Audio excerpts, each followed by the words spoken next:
They're coming to get you, Barbara.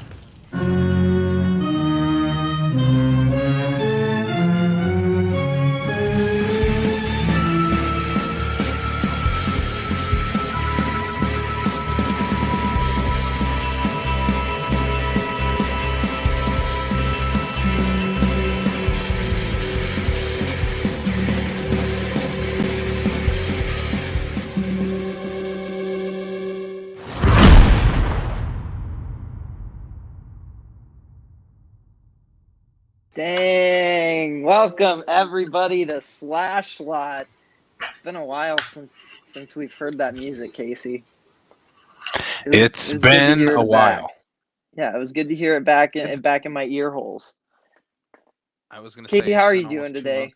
Since I've heard it's been almost 2 months since I've heard the theme song, so it felt good. I'm even rocking. You can't see this on audio format, but I'm rocking the water bottles that last month's guest John brought with him for you, Blake, and myself, which was very cool. So thank you, John. Yeah, sorry thanks, I couldn't John. be on this episode that Sam hated. I didn't hate everything, particularly our guest John, who was awesome. No, I listened back. John, you will be back on soon. Yeah, very soon, for sure. With I promise, with me and Blake. Me and Blake will both be there. It won't just be Sam. And maybe we'll all have more agreeable opinions on the next batch of movies we all talk about. The next batch will just watch Lucio Fulci movies, so therefore Sam will hate himself again. Okay. Yeah, that seems to be a good dynamic. So today we don't really have a main topic, just because we're getting into spooky season, guys, and like Casey's getting married. Things are busy right now. We've got a film fest coming up in less than 2 weeks. There's just too much shit going on at once to set a topic. Yeah, we didn't set a topic because we're like, I mean, you know me, it takes me forever to watch movies that I know I have to watch because it feels like homework. Mm-hmm. So we didn't do anything, and we just decided to watch what we watch, and then we're just going to talk fresh meat the entire episode. Fresh meat. It felt good. It's been 2 months since I've heard the infamous fresh meat words. Even though you and John did a great job doing that last time. You mean John? I didn't even try it. You didn't try it? Okay. No. Well, John, you did a great job. Sam, you were there. I was there. Mm-hmm. So, yeah, what we're doing? Just fresh meat? I swear there's a ghost right behind you right now. I just saw an orb behind you, Sam. I know this is a podcast. That's freaky. And they can't see it, but I definitely saw an orb right behind Sam. I definitely didn't do any Zoom seance-y shit. It's probably the ghost of the Sioux Falls Orpheum Theater following us back. I don't know. That was a nice ghost. Got a little too close for comfort, but didn't really bug me otherwise. It was just keeping you awake.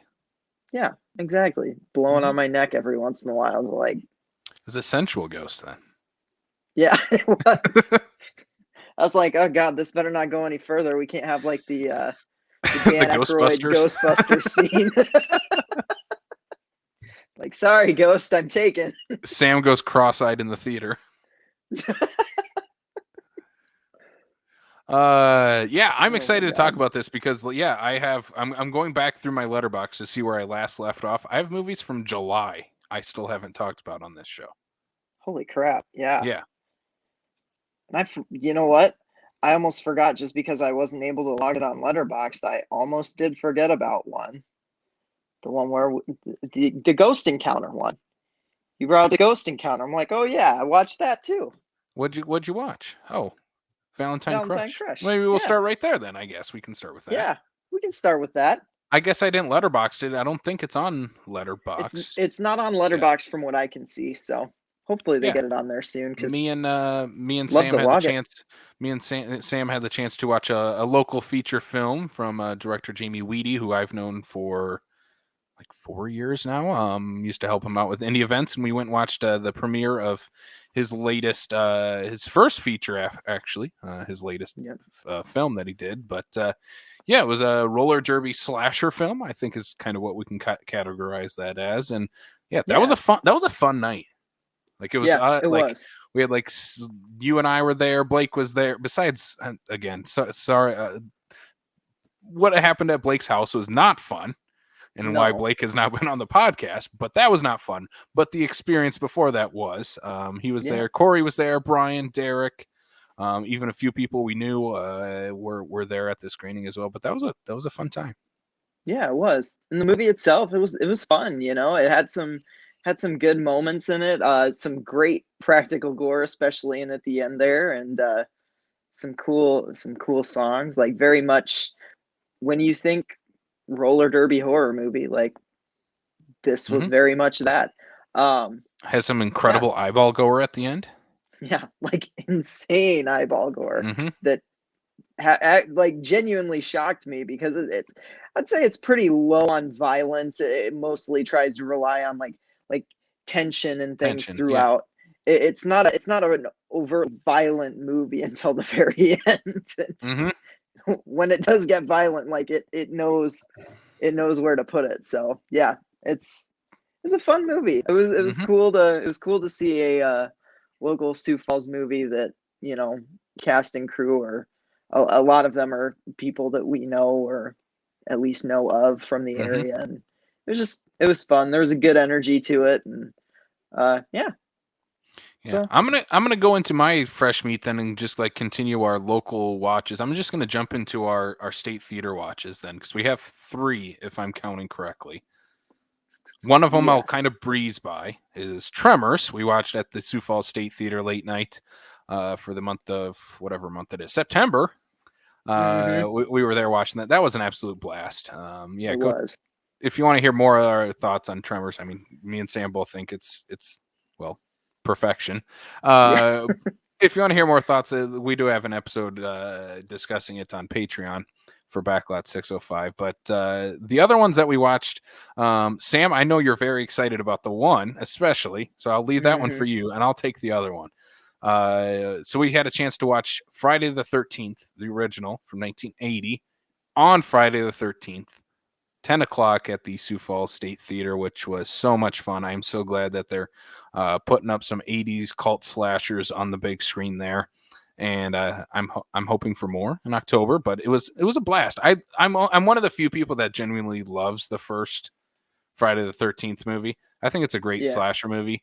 You can call it a Halloween ripoff if you want. I think there's plenty of things that are different in this movie that I never considered it much of a Halloween ripoff. I mean, yeah, like, were they trying to capture the same success as Halloween? For sure. Did they kind of like take the Halloween formula and, you know, essentially tweak it while also kind of dumbing it down in a sense? Yeah, but like that's pretty much where the similarities stop. Otherwise, it's very much its own thing.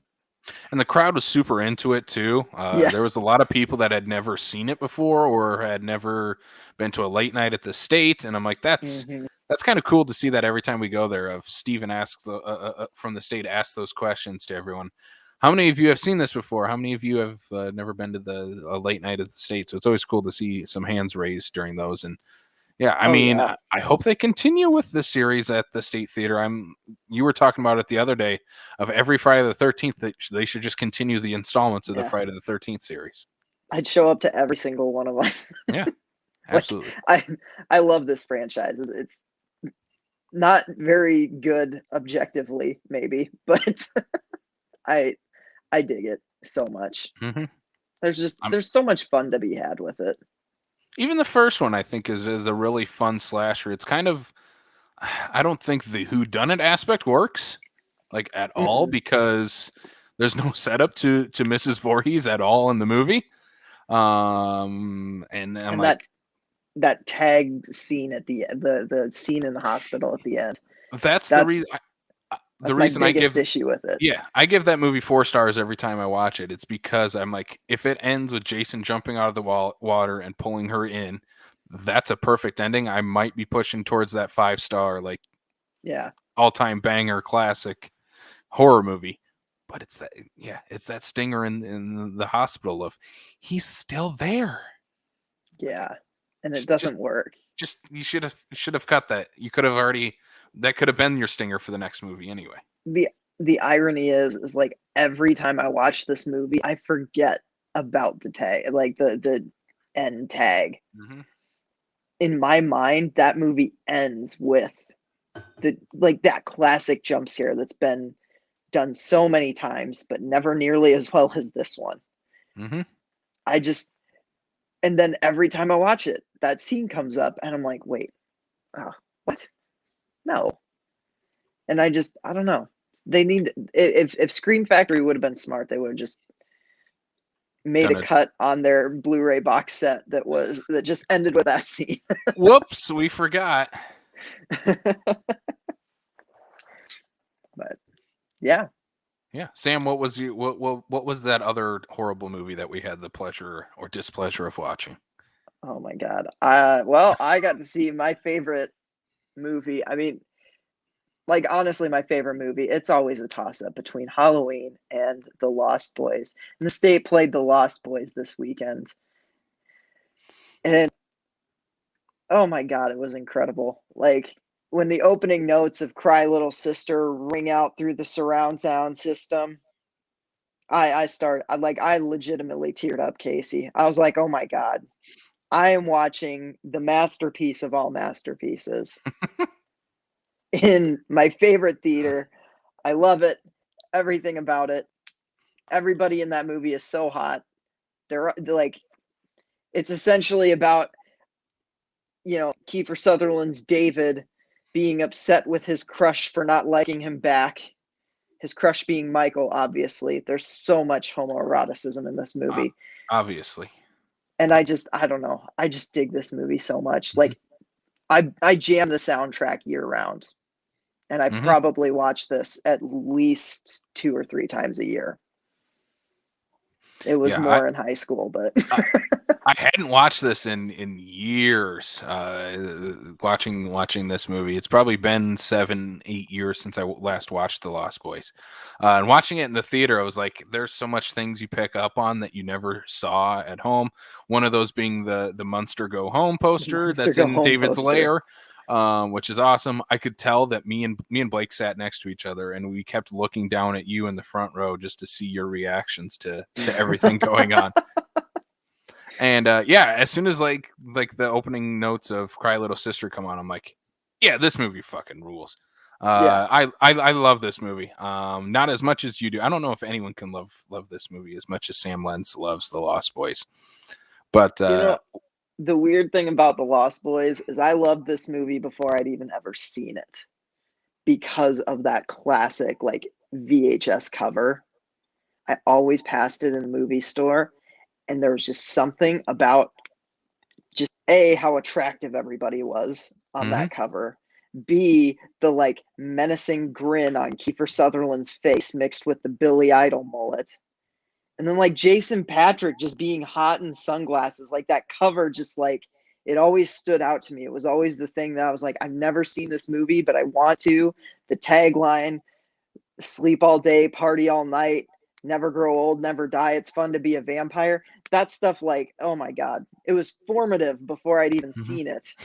And just, oh my God, seeing it on the big screen, I was like, I was bopping with the soundtrack and just like, oh God, I loved it. Yeah, this movie is I would assume, I think the last time I watched it, I really liked it. I now love The Lost Boys. Like, the only thing I don't like about it is Corey Feldman makes me a little irritated watching this. And that's Corey the only Feldman thing. I love his dark, growly, like almost Batman voice. Yeah, like I don't know what he's doing in this movie. But he's a vampire hunter, okay? He's a vampire hunter, okay?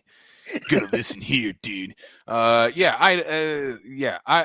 but besides that, it's not enough to like take me out of the movie or anything. I think I like both of the Frog Brothers together, and I like their interactions with like Corey Haim. Corey Haim's outfits in this are just pure 80s cinema right there. It's incredible. Kiefer Sutherland is maybe the hottest person ever in this movie. He's so dreamy especially with that Billy Idol haircut and that the little scruff that he has. Mm-hmm. There's something about it. And then Edward Herrmann is incredible in this movie. He's so great at playing that person like you can't help but to love. But when he turns, you're like, yeah, I totally buy this as well. Yep. And the chemistry he has with Diane Wiest is kind of off the charts. Like she's kind of the perfect movie mom in a way. Oh yeah. Diane Wiest is like the template for movie moms moving forward, especially in horror where it's always a single parent. Like who in horror has an actual set, like 2 parents? Mm-hmm. Judy Warren. That's where the line ends. Yeah. So The Lost Boys. It's a good movie. It's a fucking masterpiece, man. I love it. Every time I watch it. I've never gotten sick of this movie.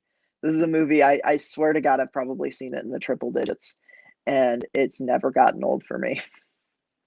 Yeah, it's not going to take me as long to rewatch it again. Like I immediately wanted to go home and like just jam to the soundtrack or watch the movie right away after. And it has such I'm not gonna lie. I was going to say it has such a great ending line to this movie too. All the damn vampires. Mm-hmm. I love it. Did you pop it on as soon as you got home? I haven't yet, but I did suggest to Maria a Tremors Lost Boys double feature on Sunday. And she was like, I don't know. I'm feeling whatever's going on Shudder. I'm like, all right, that's fine. Fine. I get it. Like, I'm weird, but it's like we just watched those. But yeah, we did, and they're awesome. Yeah, I dig it. I love that movie, and I'm so glad I got to see it at the State. And I think that these upcoming State late night showings are going to be so cool. Mm-hmm. And also, I want to point out that tonight is the Kelly Maroney double feature at the New Beverly Cinema out in LA. California. And obviously I'm not there right now. And I'm only slightly upset about it. It's okay, Sam. If everything goes as planned, within 3 weeks, you'll have met Miss Kelly Maroney. I'm so excited. Oh my God. That's what our main course SlashLot's going to be for October. I mean, we could do a special episode. We should do a special episode on that. Yeah. People are probably like, what the hell are they talking about? Yeah. Oh, we're going to Halloween-a-Palooza in, is it Ottumwa? Ottumwa, I think it's. Okay. Iowa. Okay. Yeah, it's in Iowa. It's in Iowa. It's put on by the boys who do Attack of the Killer podcast. Shout out to Attack of the Killer podcast, great horror podcast. But they put it on every year. Kelly Maroney is one of the featured guests this year.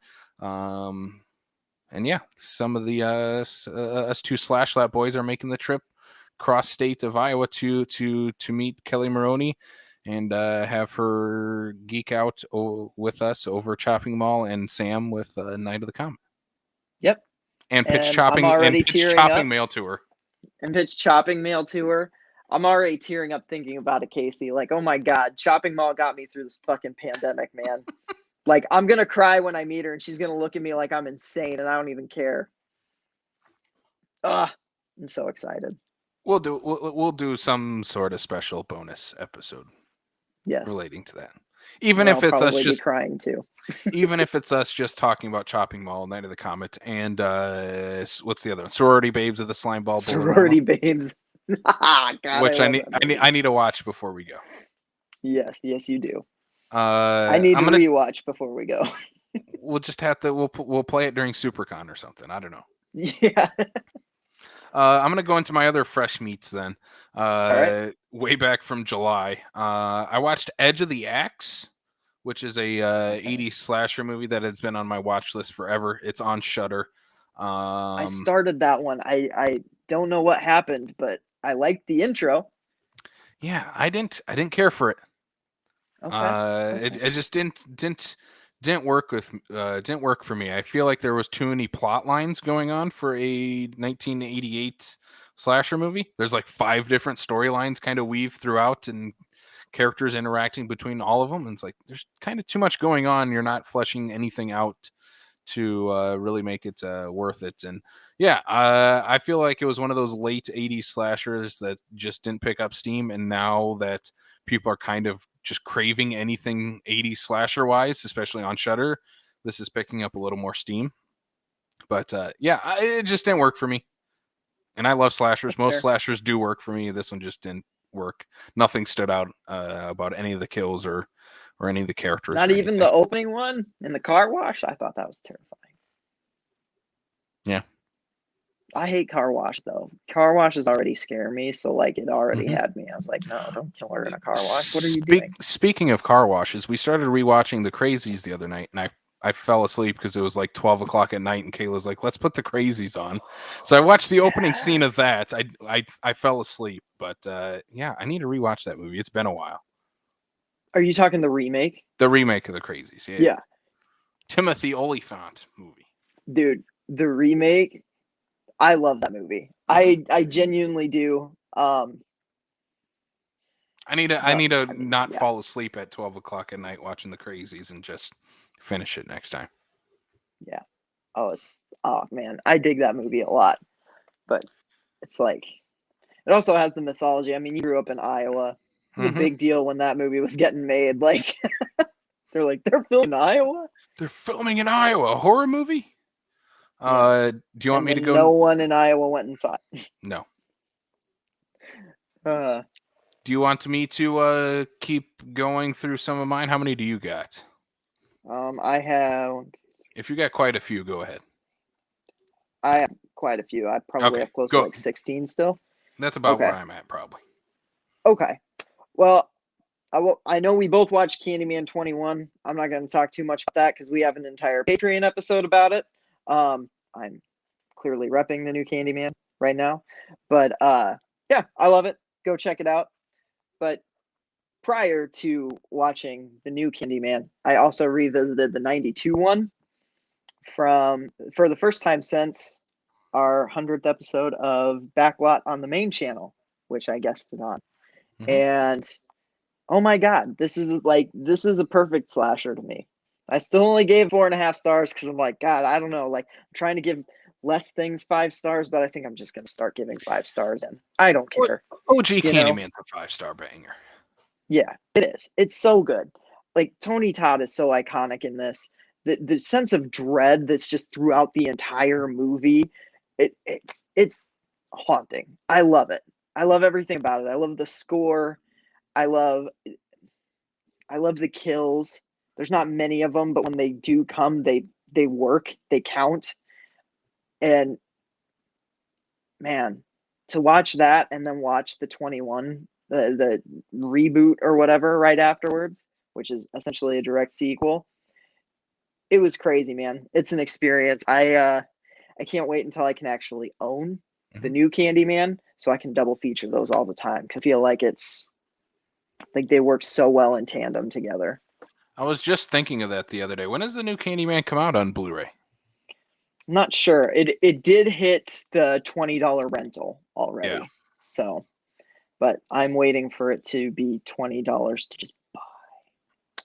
I know that I haven't bought a Blu-ray and a new Blu-ray in forever. Like just going to like Walmart or whatever to buy one. I haven't done that in a while, but I'm like, Candyman for some reason is that movie is going to be that movie for me. Yeah. I don't know. I think I think James Gunn's The Suicide Squad is that movie for me. I'm pretty stoked. But yeah, I might pick up a physical copy of the new Candyman as well, just because. Man, it's great. It's one of my favorite horror flicks of the year, and yeah. And I do want to see some of the special features on that one. See if there's any deleted scenes, like we kind of speculated that there might be. I'm kind of hoping there's like an alternate extended cut. Yeah. Like on this release, and if there isn't, I'll go to the bank twice. I was gonna say we'll buy the next release when it comes out. Yeah, exactly. The next one's I got here. I have three. I'll just put into one. I watched the Paradise Lost trilogy. That's right. The documentary trilogy about the murders that happened in Robin Hood Hills. What do they call those guys? The West Memphis Three is what they go by, or what they were known as.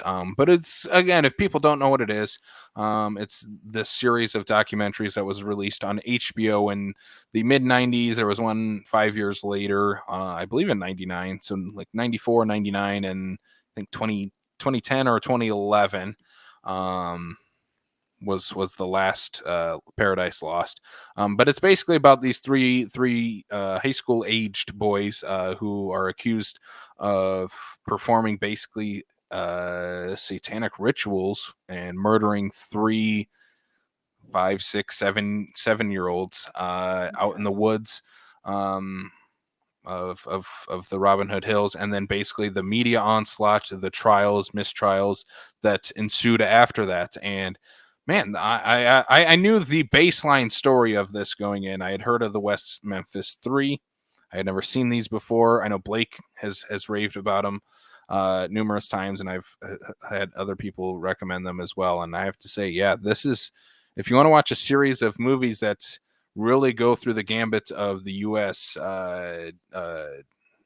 Judicial system and our court systems, this is one it'll put you through the ringer. I mean, right away from the first movie, you do have to know what you're getting into. You do see crime scene footage, so you have to know that going in, because this is not going to be for everyone.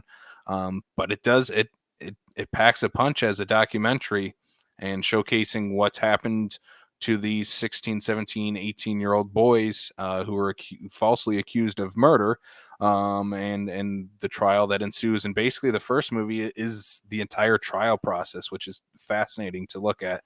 And all three movies backed by a score from Metallica, which is kind of crazy combined with this.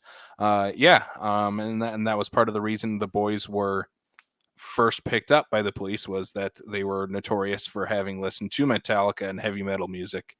And so that's one thing they believe, that, oh, hey, these kids like to practice. One of them practice Wicca, wears Metallica shirts, and has black eyeliner on. He obviously is a murderer. Yeah. So, yeah, watching this. Oh, sorry. Keep going. I was just going to say, watching this with, especially with Kayla, who, well, is all three of those things, practices Wicca, wears black eyeliner and black nail polish, and listens to heavy metal music. Yeah, she was a little upset watching this movie, and rightfully so. Everybody pretty much watching this movie should be upset. And not to spoil anything, at least there's a somewhat happy ending by the end of it. But just the journey all three movies takes you on is a wild roller coaster ride. Yeah. I my introduction to the whole story of the West Memphis Three was actually the Reese Witherspoon, Colin Firth movie, The Devil's Knot, which wasn't particularly great. It felt very made for TV, like more like an extended Inside Edition type, or not Inside Edition, 48 Hours Mystery or whatever. Yeah. But it interested me enough to where I went and picked up the book, The West Memphis Three, and it's just, it's a fascinating, very upsetting story. And like you said, it's good that there's at least something of a happy ending, but the fact that these three young men had to go through what they did, it doesn't sit right. And it's not, I haven't seen the Paradise Lost films, but I would like to sometime. And they're all on story. They're all on HBO Max. I mean, we watched the first two one night, and we were like, it was like 1, 2 o'clock in the morning. Like, we want to watch the last one, but it's like, I don't know how much longer we're gonna stay awake if we try to watch it. But yeah, it's just that enthralling of a story and documentary. Cool. And it also helps that it was Joe Berlinger. I love Joe Berlinger because I love Blair Witch 2 Book of Shadows. And if you watch these and watch Blair Witch 2 Book of Shadows back to back, you're like, yeah, this is definitely the same guy that made these. Isn't Joe Berlinger the one that did the Zac Efron Ted Bundy too? Yeah. And he did the Ted Bundy tapes for Netflix, right? Yep. Yep. And he did the Night Stalker Netflix short That's right. series. Yeah. Yep. So I like his work. Me out too much. I've never had a documentary. The West Memphis 3 made me angry. The Night Stalker one made me terrified. Yep. I only made it through the first episode. I tried watching it while I was home alone, and I haven't gone back to watch the rest of it because it got under my skin. I was like, no, I can't. I might throw it in my best of the year by the end of it. I don't know. We'll see. I think it is that genuinely terrifying. Yeah. Don't worry, I have fun ones after this, guys. Okay. My next couple, I finally watched a movie that I've been kind of wanting to watch for a long time and just never got around to. I finally watched Carnival of Souls, which featured in our intro. Yep, featured in our intro. Public domain movie. Yay. It's on Shudder. That's how I watched it. And it follows a woman who miraculously survives a car accident and then moves to a new town to become a church organist, and strange things are happening. This creepy old man keeps following her places, very reminiscent of the Hitchhiker episode of the Twilight Zone, which is one of my favorite episodes. Just really it's a slow burn movie, but it's very haunting. The score is almost entirely pipe organ, and it's just there's just this eerie, uncomfortable feeling throughout the entire movie. And the third act has some really iconic imagery that I just absolutely love. So I highly recommend Carnival of Souls. I'm glad I finally got to watch it. Yeah, I was gonna say I haven't watched that in years. I'm hoping the state will play that sometime very, very soon. I would love to see that at the state, honestly. Yeah. I mean, I would throw it in the realm of public domain movies. I would throw it in. It's near the top of the movies that are in the public domain. Like, it's right on par with like Night of the Living Dead, Nosferatu, House on Haunted Hill, like right in that same category. Yeah. My fun one I'm gonna go with here. Going from a real life documentary to a sequel to the first movie that I've never seen, but watching the sequel to it because it's directed by Nick Simon, who will be featured during our SuperCon Film Festival. He directed a movie a few years ago for the Sci-Fi channel called To Lava, To Lantula, the sequel to Lavalantula, starring Steve Guttenberg and Michael Winslow, basically as their Police Academy characters. So much so that Mr. Winslow does the sound effects with his mouth throughout the movie, including a helicopter taking off, and it's pretty hilarious. This is about it's about lava-lantulas, tarantulas that shoot lava out of somewhere, out of their mouth, I guess. I love it. It is exactly what you would expect from a Sci-Fi Channel movie. Has a ton of Police Academy references to other action movies, heavy references to the Fast and the Furious franchise, hence the title, To Lava, To Lantula. So much so that Steve Guttenberg delivers a Vin Diesel level of monologue towards the end of the movie about family. So if that doesn't sell the movie, I don't know what else does. Yeah, that sounds awesome. I'll have to check that one out before our interview, because I have questions. Yeah, I've never seen the first. I have questions and I haven't even seen it. So, so I can't wait to talk to Nick about To Lava, To Lantula.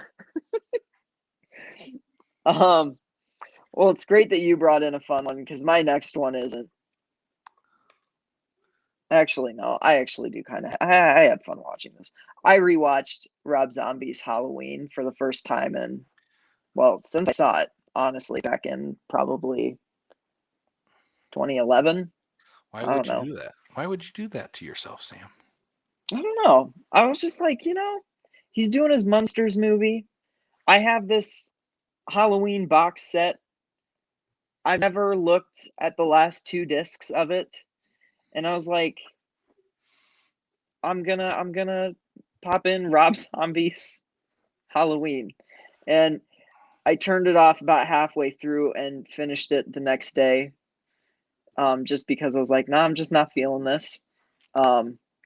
It was right at the time jump, so it was kind of perfect. I was watching 2 different movies because that's what this movie is. It's 2 different movies put together. I really like what Rob Zombie was trying to do. I just don't think it works in the Halloween franchise. You know? Like, I personally don't find the first half of this movie that bad. I actually like it much more than the second half of the movie, which feels like a sped up remake of Carpenter's original, sometimes almost shot for shot. I don't know. This movie's weird for me because there's a lot I admire about it, and there's a lot that I just don't think works. And I think Rob Zombie really set out to make his Halloween movie, and I think he kind of got held back. And that's where, like, Halloween 2, I don't necessarily, I don't know if I would say I like his Halloween 2, but I at least respect it a little more as, like, he clearly made the movie he wanted to make, you know, where I don't necessarily feel this way with this one.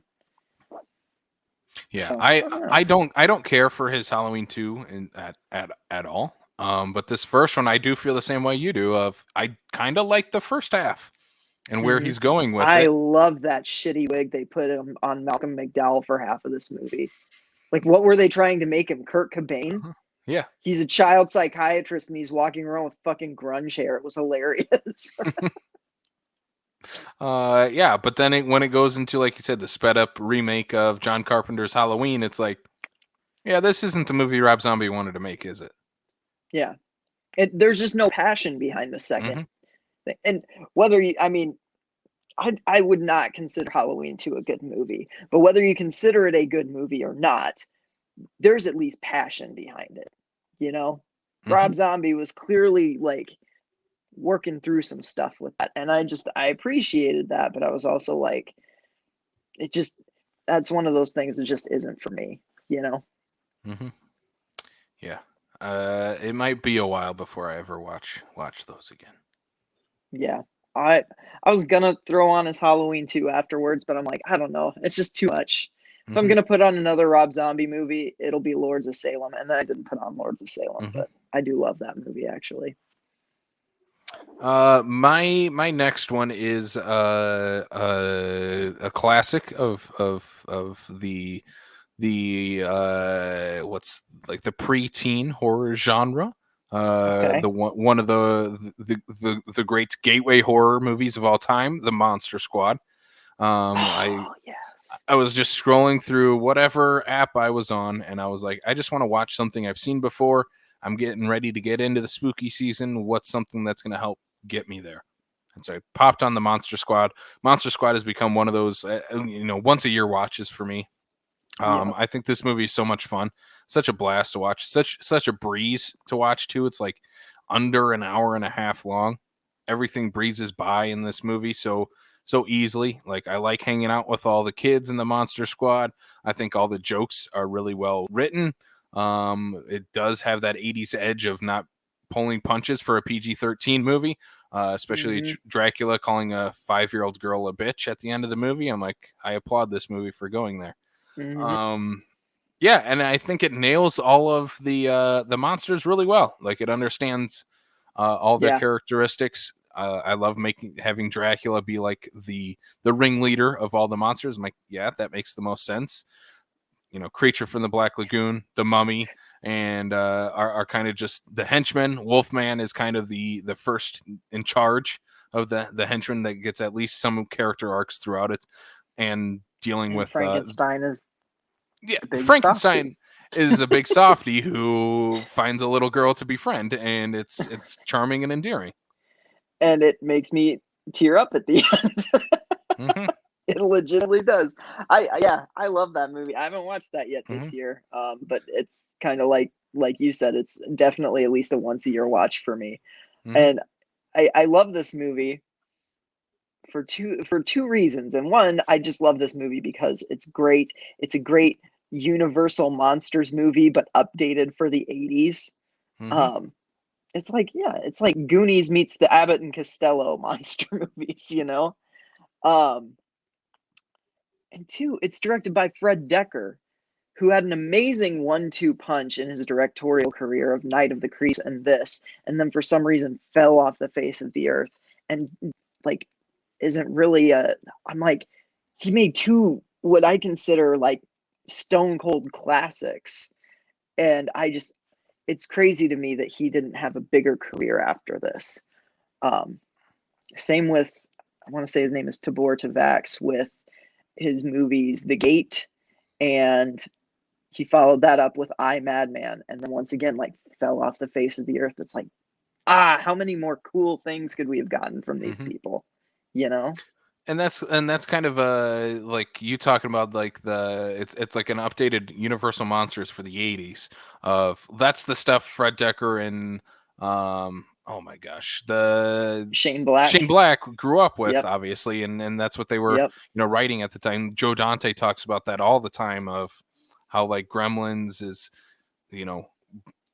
not based, but the only reason Gremlins exists is because he watched Universal Monster movies growing up. And I think we're kind of in that era now of people who grew up watching the classic 80s movies like Gremlins or Monster Squad, The Gate, are now making horror movies. So that's the movies that we're getting now, is kind of that the progression of the genre is now catching up to the 80s. Is like everybody who's making movies now grew up on those movies then. It's kind of cool. I think we're actually fading out of that and going into the straight up like 90s slasher boom, judging from a lot of the movies that have been coming out in the last year or so and the ones that have been announced. I mean, Amazon's doing the I Know What You Did Last Summer series. You know, you've had Freaky, a new two Happy Death Day movies, a new Scream. The writer of Freaky, Michael, oh my God, why am I blanking his name? He's writing a new one that's being directed by someone else who I am forgetting the name of, but it's called Time Cut, and it's going to be a time traveling slasher movie. And if it's written by the same guy that did Freaky, have you watched Freaky yet? I haven't watched Freaky yet. Oh my God, you got to watch Freaky. I love Freaky. So if it's anything as witty or clever as what Freaky was, I'm so in on this movie. I'm just excited. I feel like there's definitely a slasher boom going on, and I love it. I love it so much. Hell, even Malignant is a Dark Castle remake. It's Dark Castle mixed with very campy slashers of like the 90s. Is that your next one? Is Malignant? No, Malignant is not my next one. I'm not going to touch too much on Malignant, I guess, because we did a full episode on that. Blake has requested that we do a Malignant episode down the road. So with Blake, but I think maybe we'll just leave Malignant for the end of the year, because we are going to talk about it heavily on our end of the year episode. Yes, we are. The screenwriter's name, by the way, Michael Kennedy of Freaky and now of Time Cut. So I'm going to throw out another one there just to get it out of the way, because again, I'm not going to touch on it too much. Don't Breathe 2. We both had a chance to watch and heavily enjoyed this movie. This is Elric Kane had a review on his Letterboxd that I saw, and it was something along the lines of, this is like the European trash sequel to Don't Breathe if this movie was released in the 80s, and this is what we're getting now. And I'm like, that's kind of a perfect representation of this movie. This is kind of this European trash cinema that has invaded the American, a sequel to an American movie. And I'm like, yeah, that's kind of the perfect representation of this movie. Yep, for sure. It's phenomenal. It's great at what it does, like Never going to be an award winner for sure, but but again, just go in knowing you're not going to get the first movie, and I think you're going to have a good time. Yeah. Oh, for sure. And I think that's why I liked it so much. I mean, I said in our Patreon episode, I like Don't Breathe 2 more than Don't Breathe. So it's a more fun movie. I'm going to rewatch one of them. It's going to be Don't Breathe 2. Yeah, exactly. Exactly. I recently, I'll do 2 real quick because one of them I've talked about on this podcast before. I rewatched The Bride of Frankenstein, which is just a perfect movie. It's all right. It's literally one of the best movies ever made in general, I think, not even just horror. Because so many modern film techniques and like it's insane. You watch this movie and it's so wildly ahead of its time,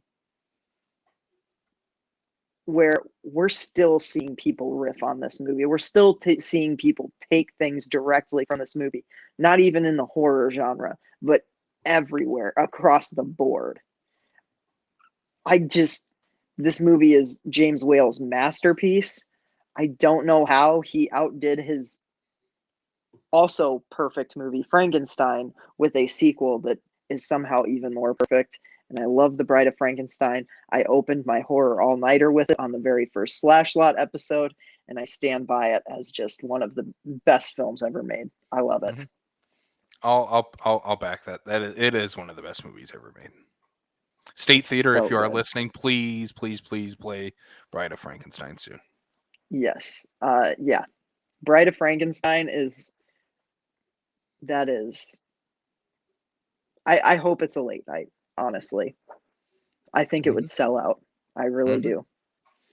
And then another one I watched that's getting a new Blu-ray release in November. I watched the Pauly Shore slasher, Phantom of the Mall, Eric's Revenge. And you might be wondering, who's Eric? Who does he want revenge from? Is this a sequel to the first Phantom of the Mall that I haven't heard of either? Because these are all questions that went through my head when I saw this Blu-ray release. And as it turns out, no, it's just a Phantom of the Opera update set in an 80s mall with Pauly Shore as a yogurt clerk. And Eric is, the name of the Phantom. So, whatever. I will be the first to say this is not a good movie on just about any level. The best performance in this movie is from Pauly Shore, because he's doing his Pauly Shore thing, but he's a little more subdued in this movie than he typically is. Like it's interesting. He's more Encino Man than he is like something like Biodome, just a little more laid back, a little more chill. There's a really funny gag with him like putting fake like body parts in cups of yogurt to like people that pays off in a really disgusting way in the movie. And yeah, it's floating around there on YouTube right now because it's not streaming anywhere and you can't find it on DVD for less than like $40.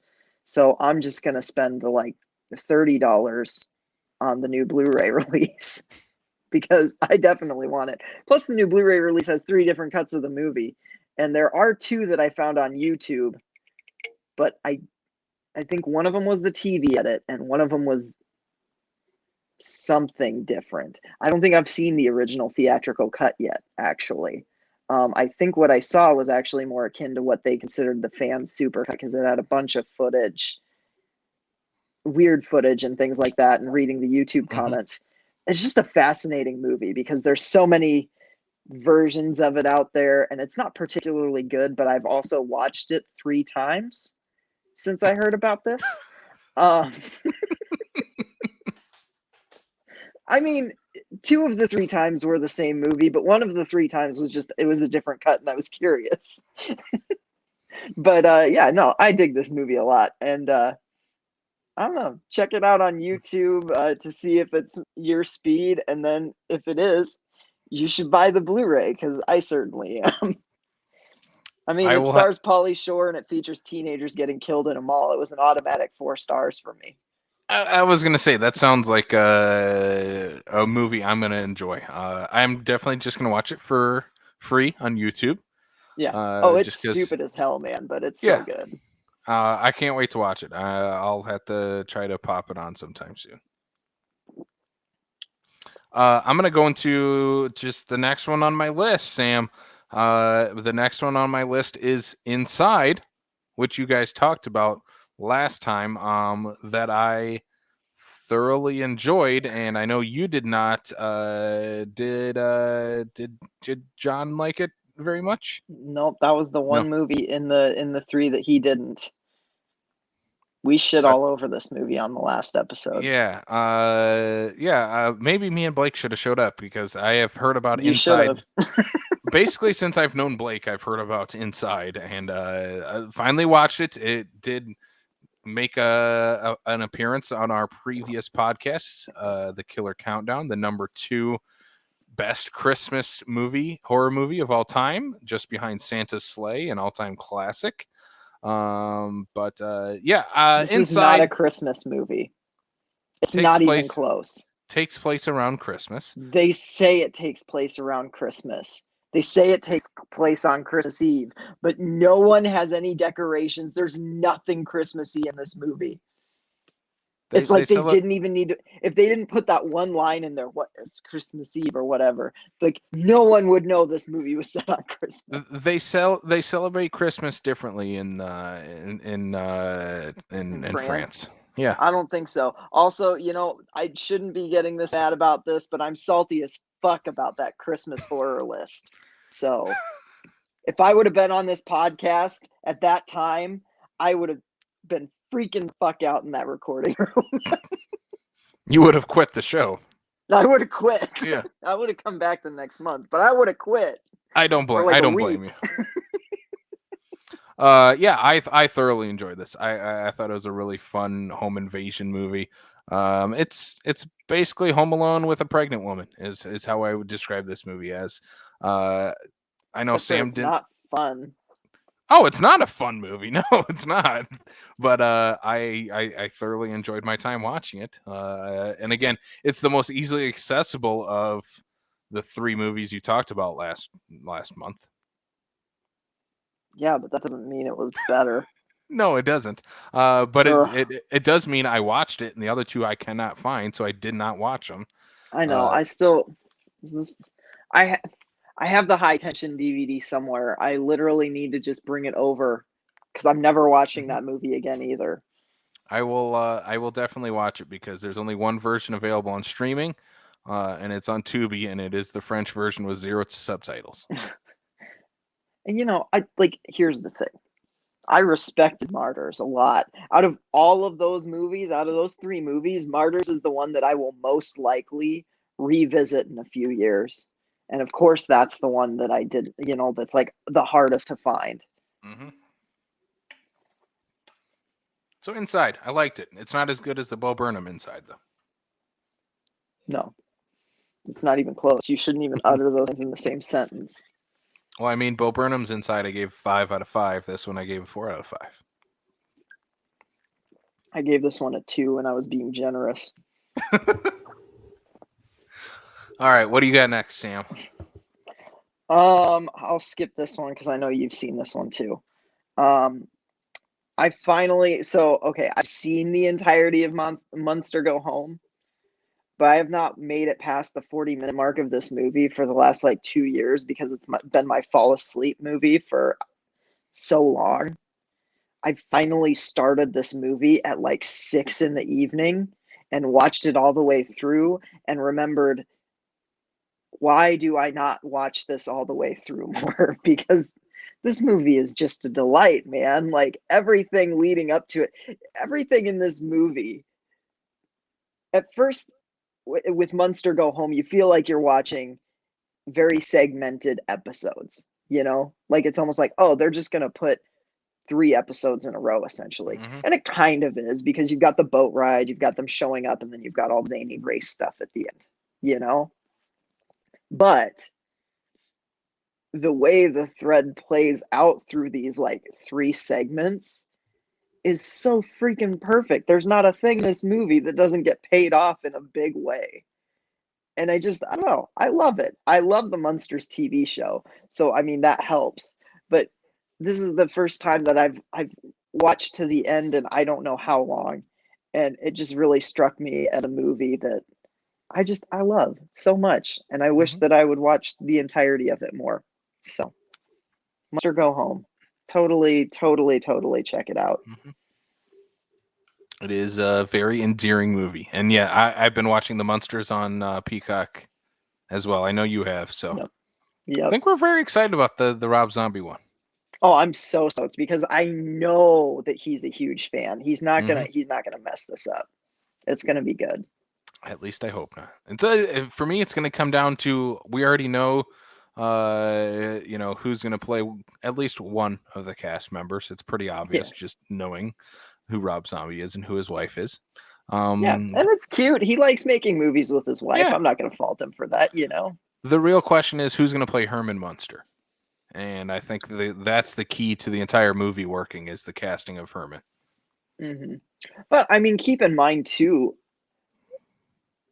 he has, Rob Zombie's worked with big names in the industry, like big, Bill Moseley, Sid Haig. Like he's worked with some icons, and I think that whoever he gets to play Herman, he's gonna get someone that he knows will be able to pull something off. Next up for me is a movie we covered on the Backlot via interview with director Jill Six. This is The Stylist. Came out. I think it might have came out last year in limited, but really hit big this year when it was released on the Arrow Video streaming channel and was released by Arrow Video. This is a adaptation of her short movie called The Stylist as well. It's about a hairstylist who is also a slasher killer who scalps her victims. Much like Maniac, and keeps the scalps and keeps them in her kind of lair and puts them on mannequin heads and talks to them. And does so not is it know pretty gory? Oh, it's pretty damn gory. Okay. Yeah. Because I was about to say, there's 2 ways you go about that: the implication, or you just go straight up gore. So I was just curious which way it went. Little of both in the movie. I think it's definitely worth a watch. There's some great performances throughout the movie.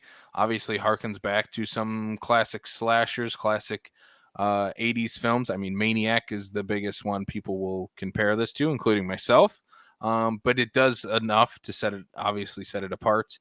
And yeah, I think this is one that is going to fly under the radar for a lot of people, but I definitely think it's worth a watch, and it's beautifully shot. I think there's some great acting, great costumes throughout the movie. Yeah, I mean, if people haven't had it on their radar, definitely go check it out. It's definitely worth a rent or a purchase, or if you have the Arrow Video streaming, definitely worth a watch. Sweet. I'm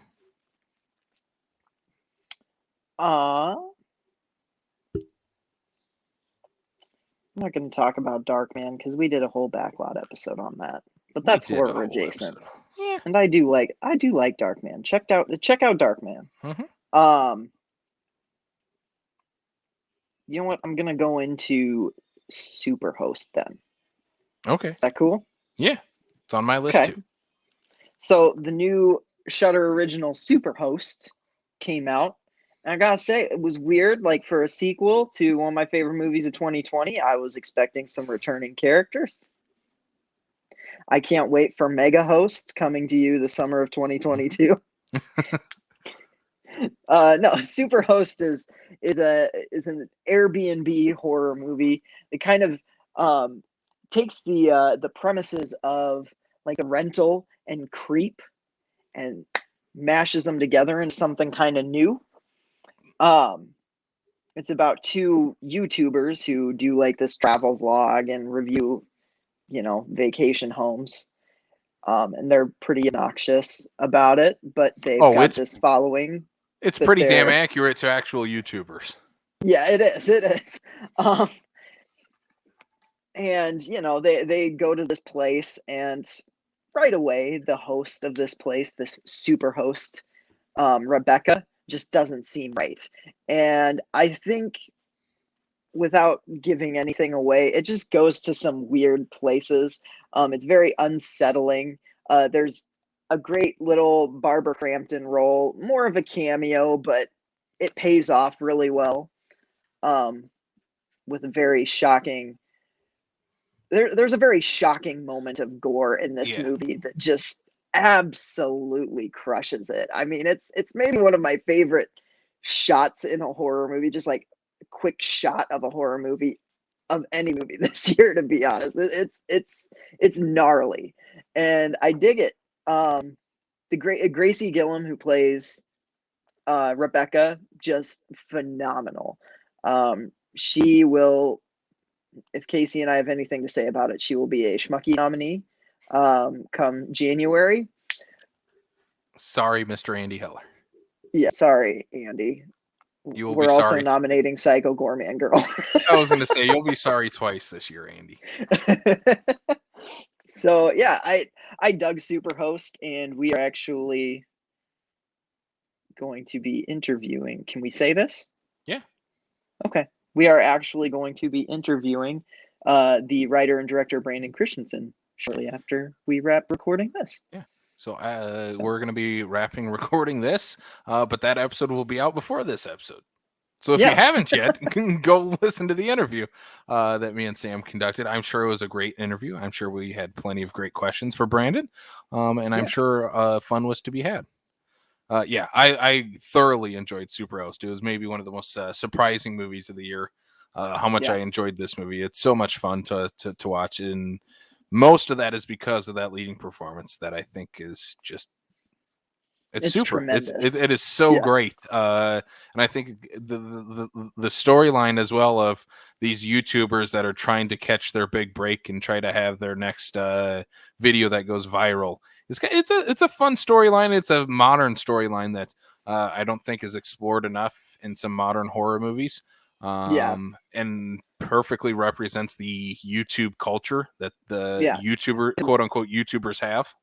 They make such idiotic decisions throughout this movie, which if you don't like that, you're not going to like this movie, because they do stupid things at every turn, but it always comes from a place of character. I was about to say, it's pretty believable. It's not like other horror movies. It's like, why did you run up the stairs? It's like, no, this is pretty believable for these characters and what they're trying to do. Yeah. For these characters in particular, like, you believe that they are making these dumb decisions, and that's that's a strength in the writing. One of the characters in particular comes off a little grating to me, but I think that's by design. I just, man, it's like every time she talks, it's kind of like nails on chalkboard. Anyways, but once again, I think you're kind of supposed to be getting that, you know. I'm going to go from one Barbara Crampton 2021 movie to another Barbara Crampton 2021 movie. Finally watched it. I finally watched it. Jacob's Wife. Fuck yeah. Travis Stevens follow-up to The Girl on the Third Floor, starring Barbara Crampton, Larry Fessenden, and my favorite, Mr. CM, Phil Brooks, Punk, in a fun little cameo by the end of this movie. Yeah, I had an absolute blast watching this movie. Not what I expected, really, going in. I don't know what I expected, but it is just this kind of, like, again, people have been talking about it with Malignant of, wow, James Wan finally brought camp back to horror movies. I'm like, oh, no. Camp never left horror movies. You just need to find... It might have left theatrical horror movies, but it never left. And this is one of those examples of, that camp factor is still heavily present, especially in this movie. And again, Sam, I know you talked about this a couple times when we talked about it, of the vampire genre kind of making this strange resurgence and being taken over by, like, Barbara Crampton and Caroline Williams of taking on these vampire roles and really kind of reinventing the genre in a way, or adding a new spin to it. And this movie really does that. I think there's enough, like, tense moments. It has some great vampire gore, tons of over the top gore throughout this movie. It's like literally necks explode and spray blood, like it's like pressurized cans of soda. Like it's insane. It I is love awesome. Barbara Crampton is killer in this movie. It's her best work. Yeah, I was gonna say, dare I say, this is the best Barbara has ever been in any movie. Period. She's so damn good in this. We might have another schmucky nomination. I don't know, but Larry Fessenden is very great as well as Jacob in this movie. I guess going in, I didn't expect the whole religious aspect to play such a big part in this movie because I like that it did though. Yeah, and it played it right. It played it well. Larry Fessenden is perfectly believable as this small town preacher. And kind of by the Bible, by the book type of person, and in a way, Barbara Crampton is just looking to spice up the relationship, and turns out one way of doing it is just becoming a vampire and dealing with the ramifications of that. And yeah, I had a blast watching this. I can't wait to watch it again.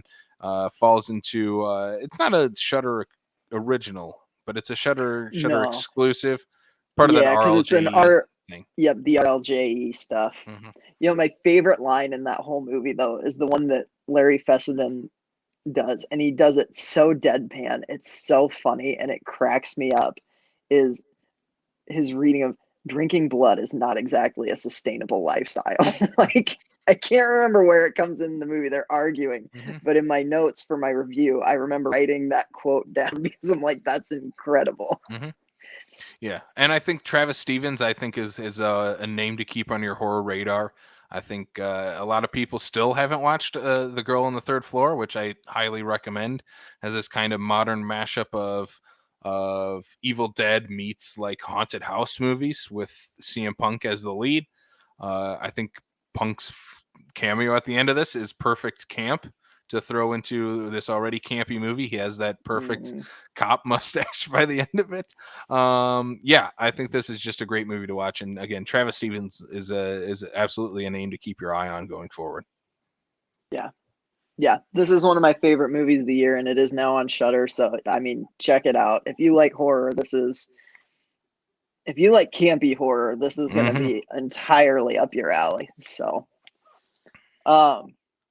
speaking of movies that kind of bring a little bit of camp and cattiness back in, I wasn't going to talk about this one just because I've talked about it before, but I bought it recently because it was on sale, and watched it again, even though it's going to be on Shudder at the end of this month, which is why I'm bringing it up. It's Simon Barrett's Seance, a movie that grows on me. I've seen this 3 times now. Very similar to Jacob's Wife, actually. And I just love this movie. It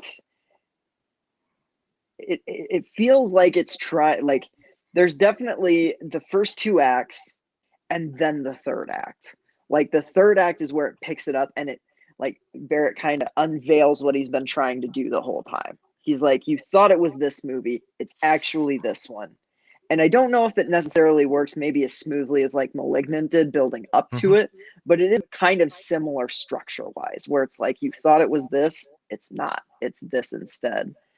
And it's set in a boarding school. You know, there's a little bit of a ghost story. There's a little bit of a slasher story. And it melds them in a way that's kind of unique. The score by Man is absolutely my favorite horror score of the year, potentially my favorite score of the year.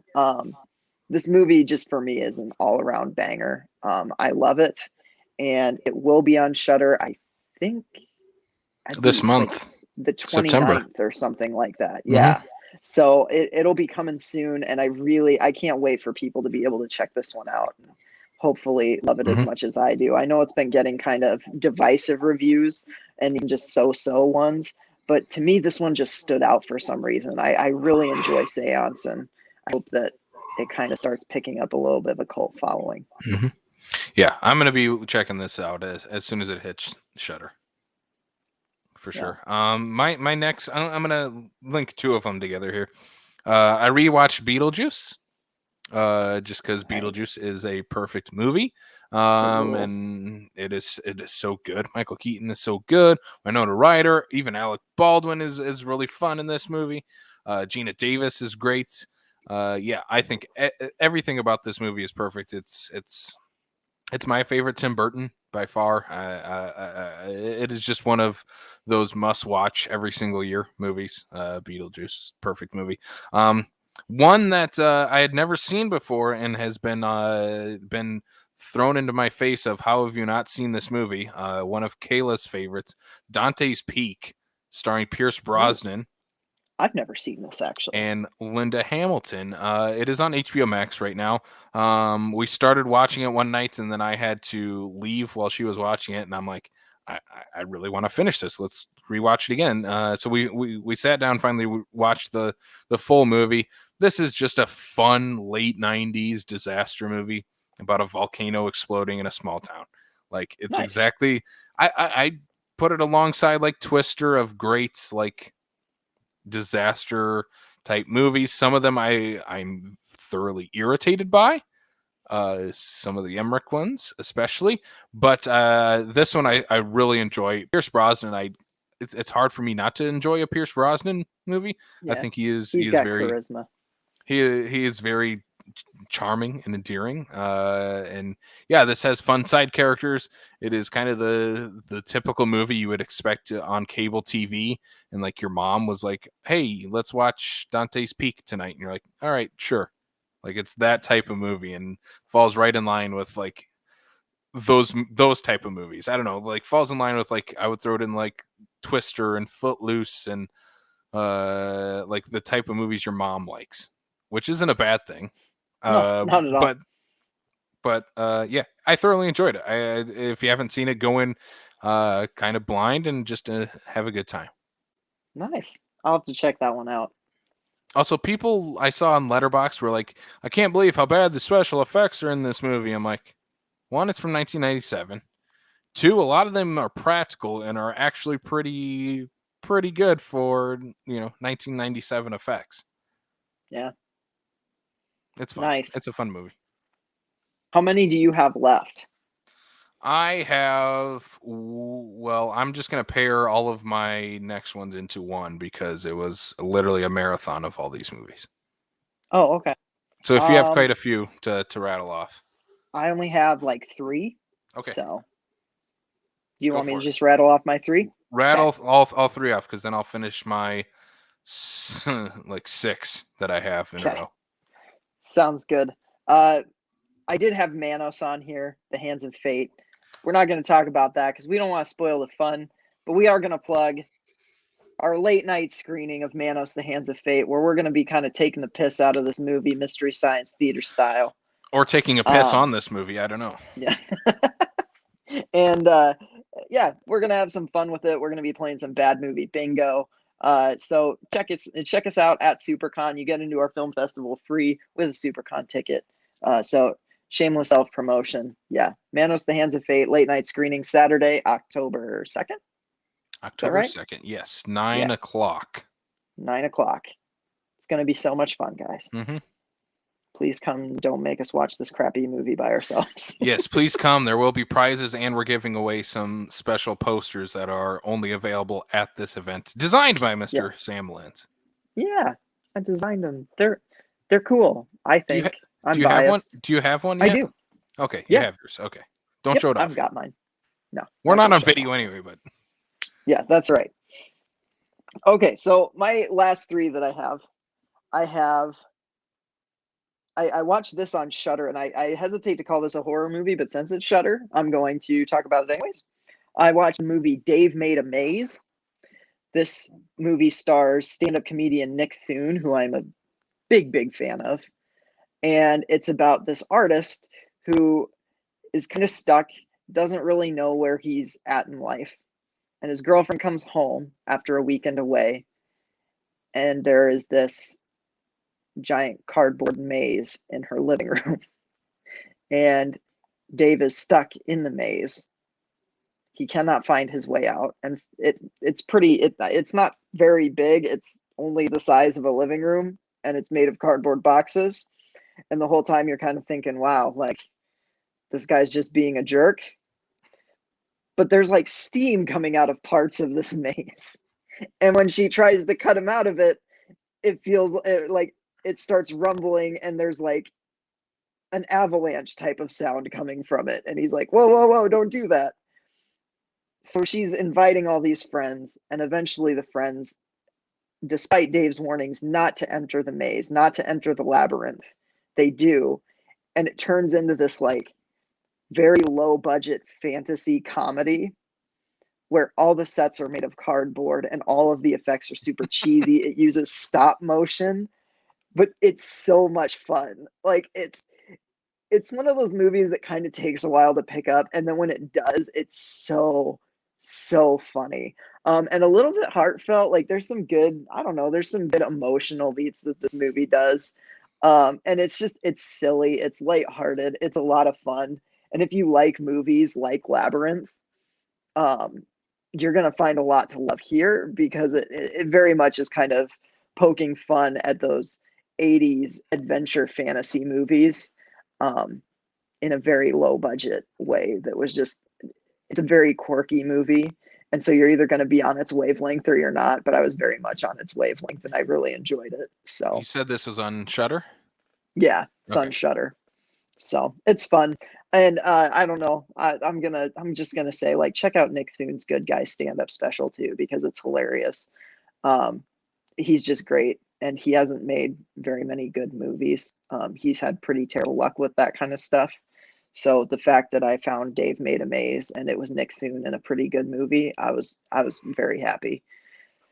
I also watched the new Netflix kids horror Night Books, which is kind of an updated take on the Hansel and Gretel fairy tale. Really cool. It's essentially this kid gets lured to a witch's apartment in New York City with a slice of pumpkin pie and the Lost Boys playing on a TV.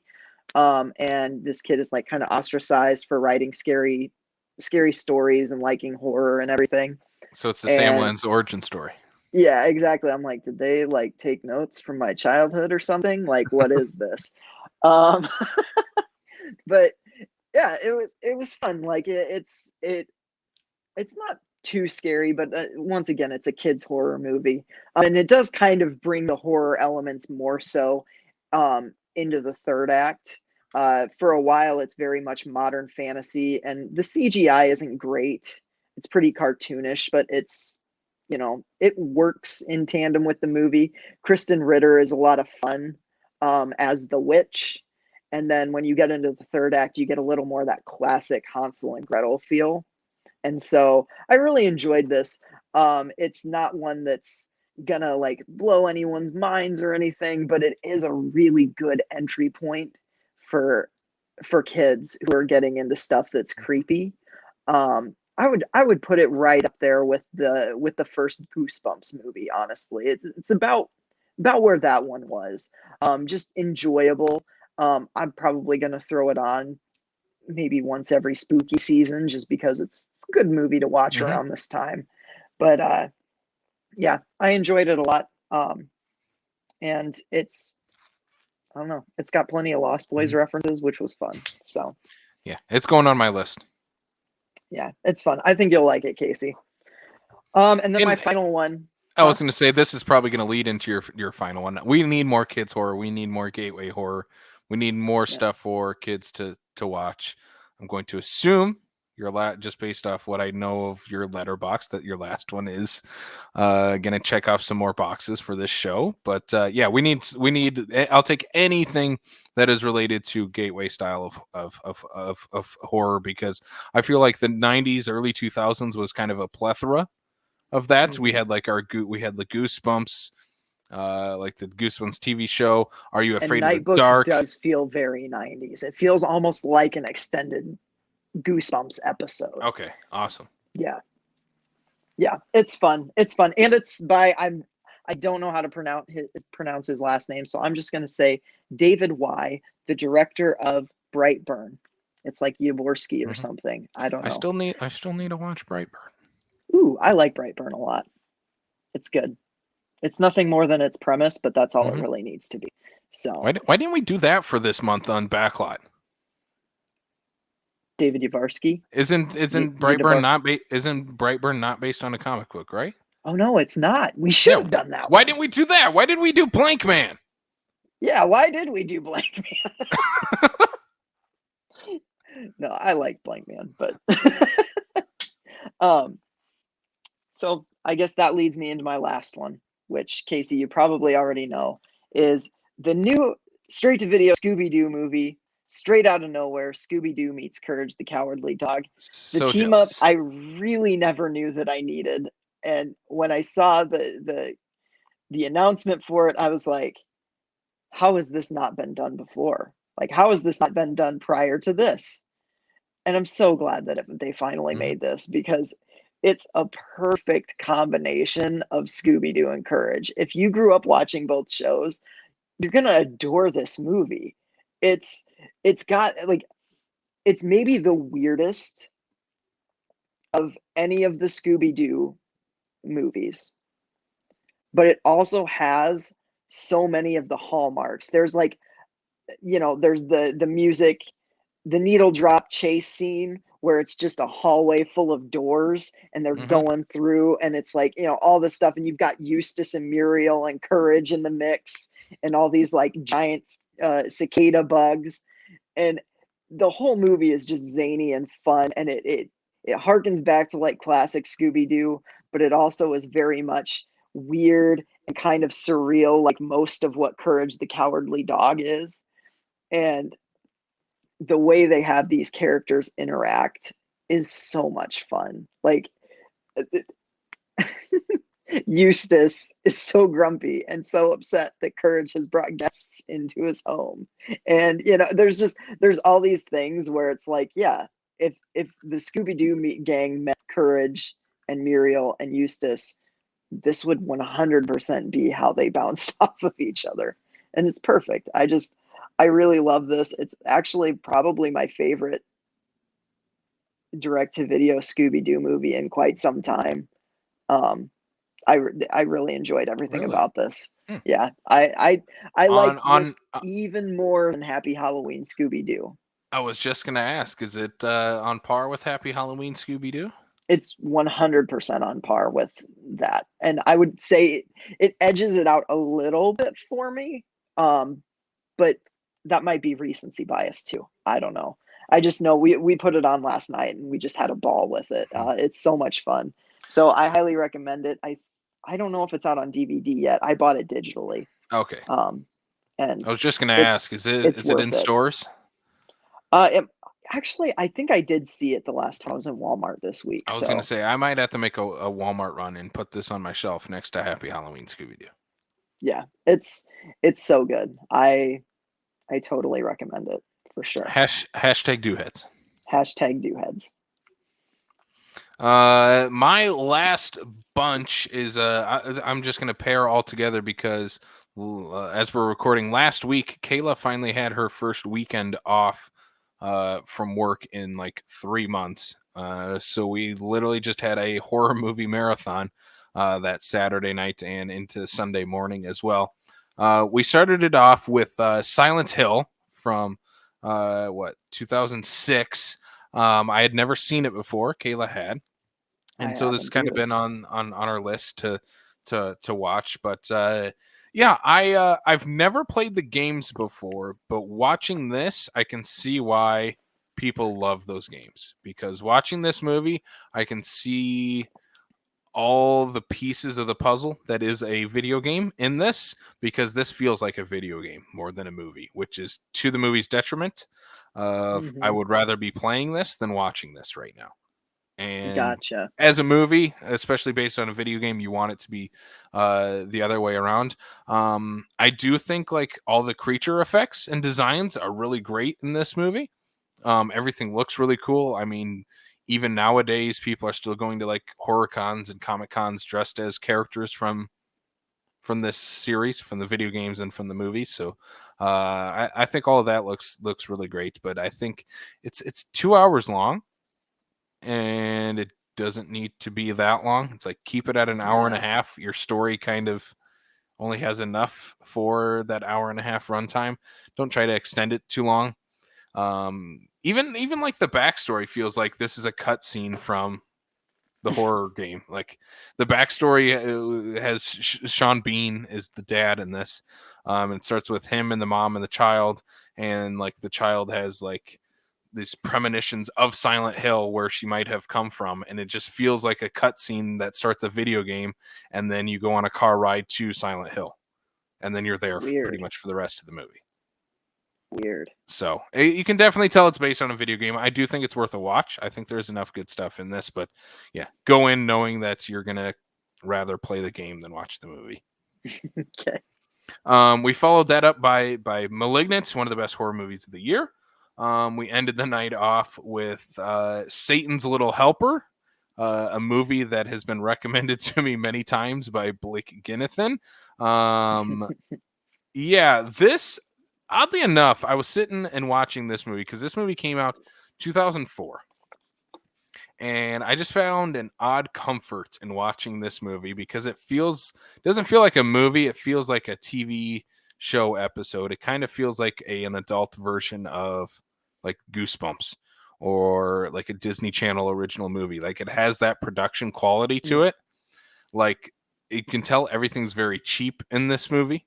They had no budget, but like audio wise and visually, like you can tell like, yeah, they at least knew what they were doing. They just didn't have much to work with in terms of a budget or anything like that.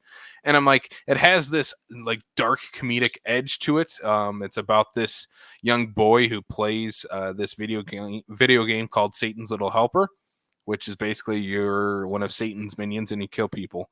So that's his Halloween costume for the year, is one of Satan's little helpers. Meanwhile, his older sister, who he says he is in love with and wants to marry one day,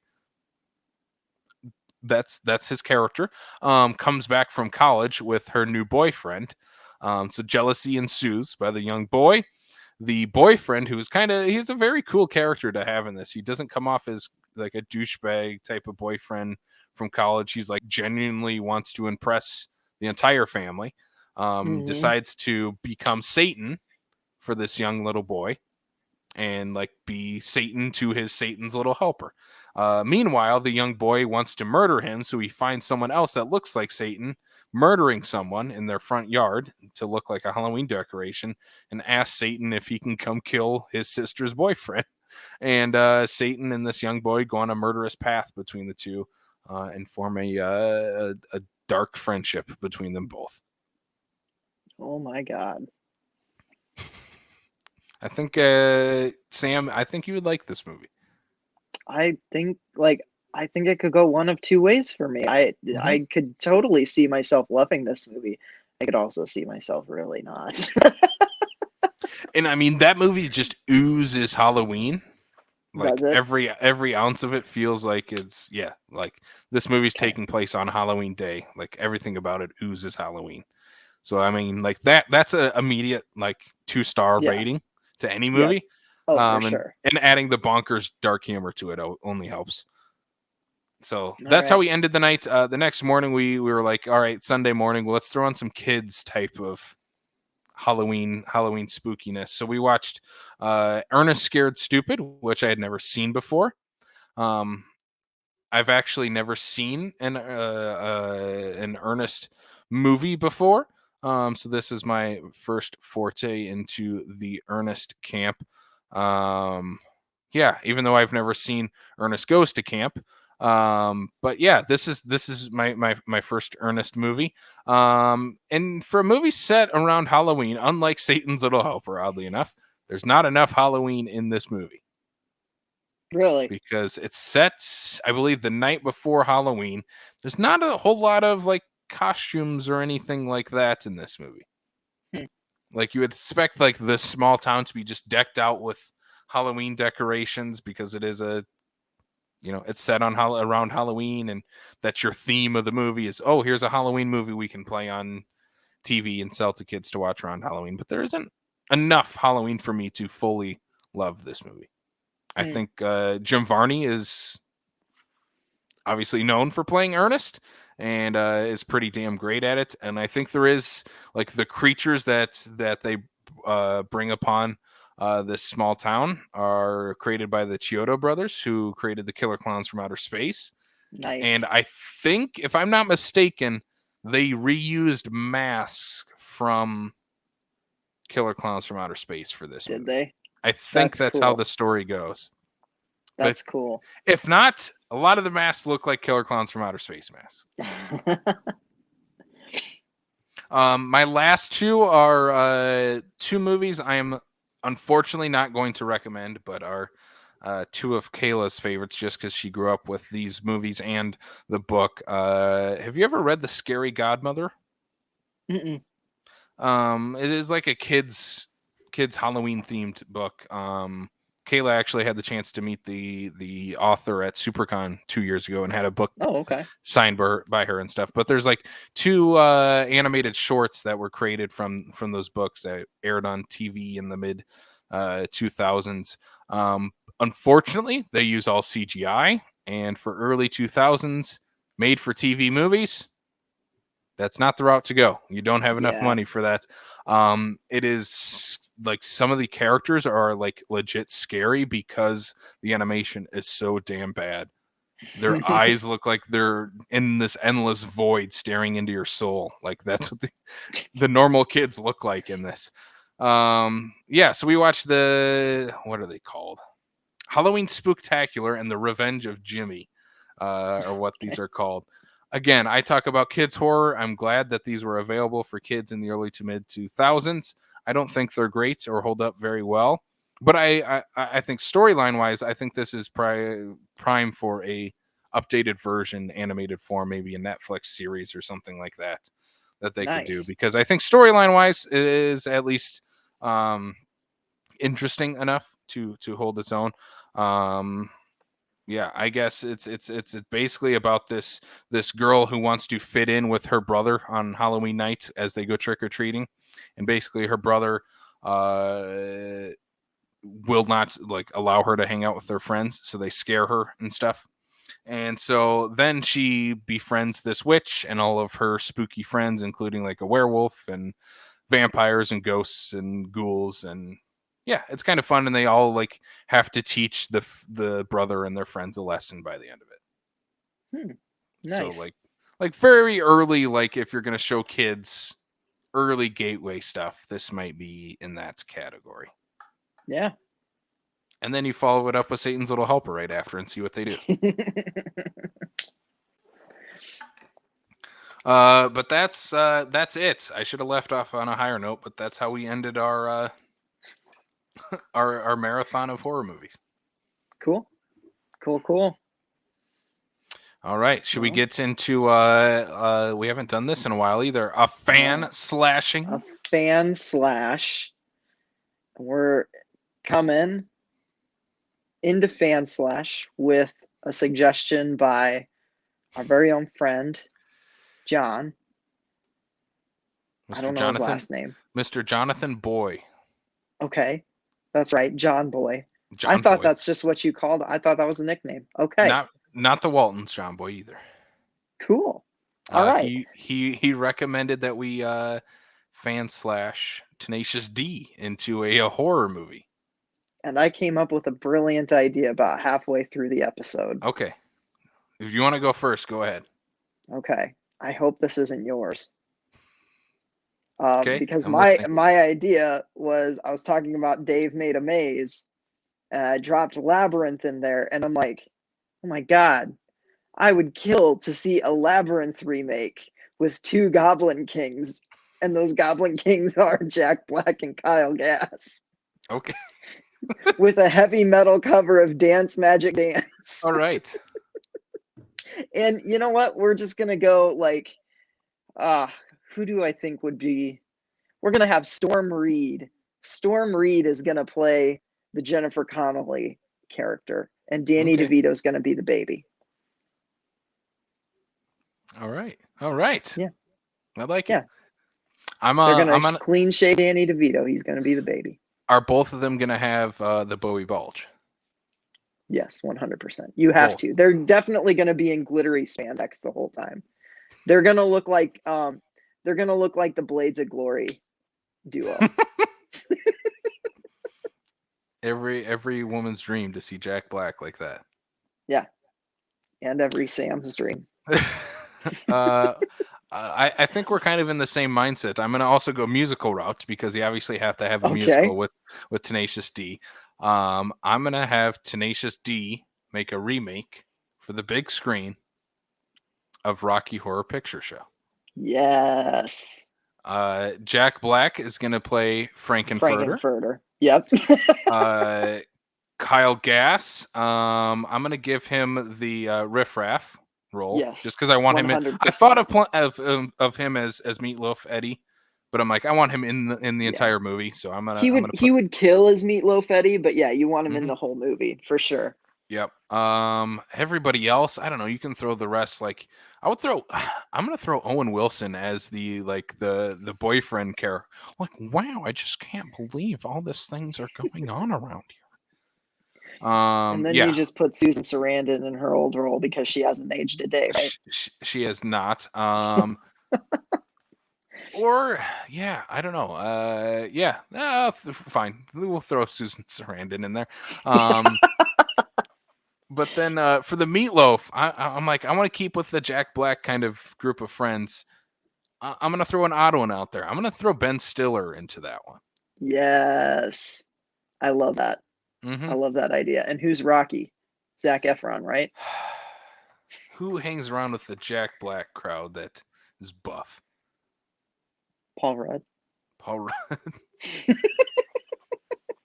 I was thinking actually, Paul Rudd would be a good Rocky. I was gonna go with like Chris Hemsworth. Yeah, he would be good too. He would be really good. Yeah, or someone like that. One of the Hemsworth, they can fit in that role. I love that. The Tenacious D and the Rocky Horror Picture Show. I love it. I would watch either of those. I would watch the double feature of Labyrinth and Rocky Horror Picture Show and the remake starring Tenacious D. Oh yeah. All right. Blake, what about you? What is your FanSlash? Wow, giving us the cold shoulder. Yeah, Blake, that's not very nice. You haven't talked this entire episode, and now you can't even give us your own FanSlash. We know you like Tenacious D, Blake. Blake loves Tenacious D in the Pick of Destiny. Who wouldn't? I actually have no amazing. Idea. Where's Dave? Dave Grohl has to fit in there somewhere. He has to make a cameo. I don't know. He can be the priest. He's the priest at the beginning of the movie. Oh yeah. All right. Next time we're going to be back, probably talking some Halloween-a-Palooza. Yeah. And then we will be doing end of October episode as well. I think our go-to idea for this, presented by Mr. Blake Ginnathan, who is not with us this month. He will be back because this is his idea. We're just going to talk about at least 3 out of the 4 late nights at the States for the month of October. What those titles are, we have no idea. Yep. We'll find out when you guys do. Mm-hmm. Or maybe before if you don't look at the Sioux Falls State Theater website. Or by the time this episode is out, the entire lineup is out, and we just look like a bunch of schmucks. Steven, you can't announce any of these until we've published this podcast episode. I don't know why I'm telling you this because you won't hear it unless we publish it anyways. And please don't announce Chopping Mall for the second weekend of October either. Yeah, because I'll cry. Please don't. Well, please don't. We'll be too busy meeting the star of Chopping Mall to actually watch Chopping Mall. I'm so excited. All right, Sam, do we have anything else we want to throw out there for the people? I don't think so. I mean, you can check us out. Apple, Stitcher, Spotify, Google Play, all that kind of stuff. We plugged all the film festival stuff, right? Yeah. I mean, if you're in the Sioux Falls area, please come out to the the SuperCon Film Festival featuring films from the state of South Dakota, either shot or created by South Dakota natives. We are going to be showing, there's going to be quite a few horror things going on.